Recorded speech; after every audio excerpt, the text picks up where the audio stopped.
বাঙালির তো ডালের সাথে এমন ঝুরি আলু ভাজা হলে আর কোনো কিছুরই প্রয়োজন নেই। তাই আজ দেখাবো বাড়িতে কিভাবে সহজভাবে অনুষ্ঠান বাড়ির মতো ঝুরঝুরে আলু ভাজা তৈরি করা যায়। প্রথমে আমি একটা পিলারের সাহায্যে আলু থেকে খোসা ছাড়িয়ে নিচ্ছি। তারপর সব আলুগুলোকে ধুয়ে একটা গ্রেটারের সাহায্যে একদম ঝুরো ঝুরো করে গ্রেট করে নেব। দেখো আলুগুলো কত ঝুরঝুরে ভাবে কাটা হয়েছে।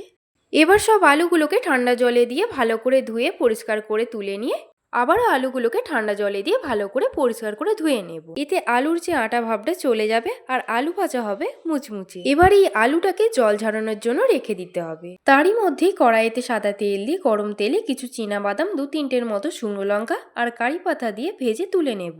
এবার গ্যাসের ফ্লেমটা হাইতে রেখে ওই তেলেতে গ্রেট করে রাখা আলুগুলোকে অল্প অল্প করে দিয়ে দেব। তারপর আলুগুলো হালকা ব্রাউন কালার হলে তুলে নেব। এখানে কিন্তু গ্যাসের ফ্লেমটাকে হাইতে রেখেই ভাজতে হবে, কোনোভাবে লো ফ্লেমে ভাজা যাবে না।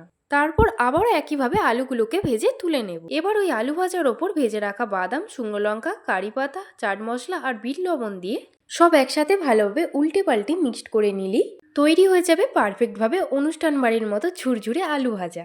তাহলে এবার এই রকম ঝুরঝুরে আলু ভাজা বাড়িতে বানিয়ে সকলকে খাওয়াও। চলো আজ এখান পর্যন্তই।